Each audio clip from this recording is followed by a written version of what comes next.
దివంగత వైఎస్ఆర్ కుటుంబంలో వారసత్వ పోరు రచ్చకెక్కింది.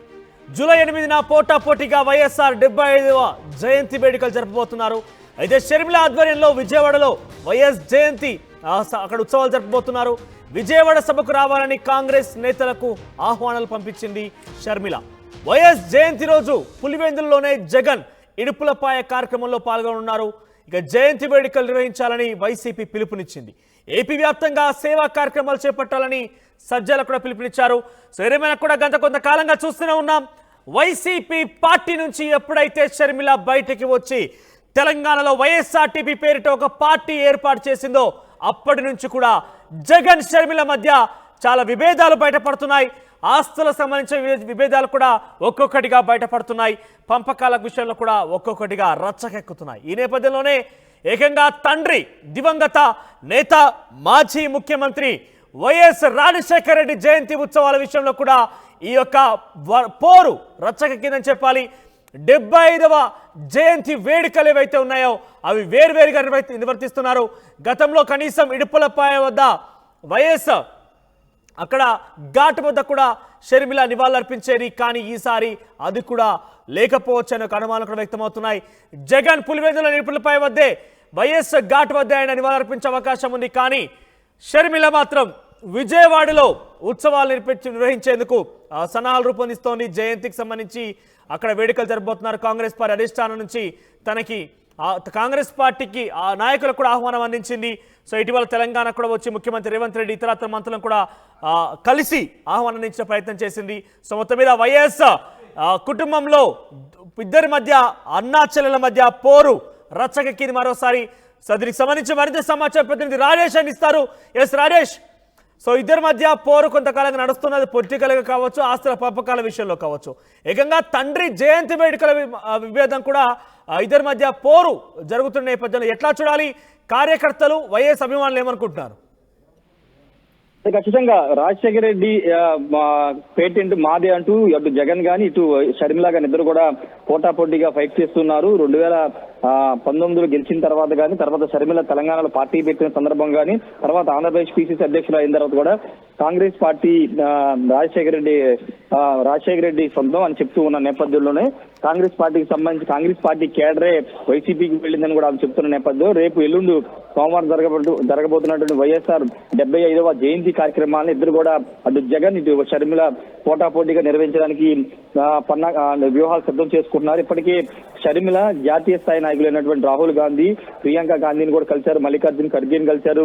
తెలంగాణ ముఖ్యమంత్రి రేవంత్ రెడ్డి, కర్ణాటక డిప్యూటీ సీఎం డికే శివకుమార్ వీళ్ళందరినీ కలిసి ఏపీలో జరగబోతున్నటువంటి రాజశేఖర రెడ్డి జయంతి ఉత్సవాలకి ముఖ్య అతిథులుగా రావాలని ఇప్పటికే కోరారు. విజయవాడలోని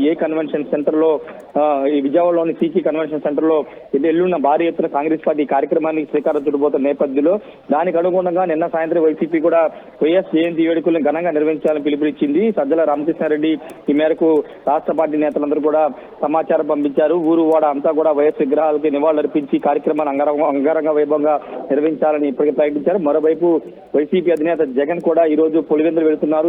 3 రోజుల పాటు పులివెందులో ఉంటారు. ఎల్లుండి ఉదయం 8వ తేదీన ఇడుపులపాయలో వైఎస్ఆర్ జయంతి వేడుకలు ఆయన కూడా ఘనంగా నిర్వహించాలని ప్లాన్ చేస్తున్నారు. ఖచ్చితంగా ఇక్కడ రాజశేఖర రెడ్డి వారసత్వం తమదే అంటూ ఇద్దరు కూడా పోటీ పడుతున్న నేపథ్యంలో ప్రజలైతే ఎవరి వైపు ఉంటారనేది తేలే అవకాశం అయితే కనబడుతుంది. ప్రస్తుతానికైతే ఇద్దరు అయితే ఇది రెండు అంటే కాంగ్రెస్ పార్టీ తరఫున షర్మిల, వైసీపీ తరఫున జగన్ ఇద్దరు కూడా రాజశేఖర రెడ్డి జయంతి వేడుకలను ఘనంగా నిర్వహించబోతున్నారు. అయితే కాంగ్రెస్ పార్టీ తరఫున రాహుల్ గాంధీ వస్తారా లేకపోతే ఎవరెవరు వస్తారని ఇంకా స్పష్టత రాలేదు. ప్రస్తుతానికైతే వాళ్ళందరికీ ఆహ్వానాలు అయితే గతంలో ఇటువంటి వేడుకలు జరిగినప్పుడు కూడా ఇద్దరు కలిసి వారు అక్కడ మాట్లాడకపోయినా ఎడముఖం పెడముఖంగా ఉన్నప్పటికీ వైసీపీ ఘాట్ వద్ద ఇడుపులపై వద్దనే నివాళులర్పించేవారు. అక్కడ కాసేపు కూర్చుండి వారంతా కూడా ఆ తల్లి అంతా కుటుంబం మొత్తం కూడా కూర్చుని కొంత నివాళులర్పించేవారు. సో ఈసారి ఆ ప్రక్రియ ఉంటుంది అనుకోవచ్చా? షర్మిల అంటే ఉదయం ప్రోగ్రామ్ ఫిక్స్ అయింది కాబట్టి షర్మిల ఒకవేళ ఇడుపులపై వెళ్ళి నివాళులర్పించి ఇక్కడికి విజయానికి వస్తారా లేకపోతే ఇక్కడే కాంగ్రెస్ పార్టీ నేతలందరూ కూడా వస్తున్నారు కాబట్టి ఇక్కడ ఆమె పాల్గొంటారని దానిపైన ఇంకా ఆ పార్టీ స్పష్టత ఇవ్వలేదు. జగన్ అయితే ఇడుపులపైలో ఉంటారు, అక్కడ నివాళులర్పిస్తారు. ఇద్దరు అన్నాచెల్లెలు ఎదురుపడే అవకాశం లేదైతే అది ఇంకా స్పష్టత రావాల్సింది. ఎందుకంటే షర్మిల ఇంకా ఆమె షెడ్యూల్ ఖరారు కాలేదు. ఉదయాన్నే వెళ్ళి అక్కడ ఇడుపులపాయలు నివాళులు అర్పించి డైరెక్ట్ నేరుగా విజయవాడ వస్తారని దానికి ఇంకా రాలేదు కాబట్టి ఒకవేళ వస్తే కనుక ఇద్దరు గతంలో ఏ విధంగా అయితే ఎడమోకం బెడమోకం ఉన్నా అదే విధంగా ఉండే అవకాశం ఉంది.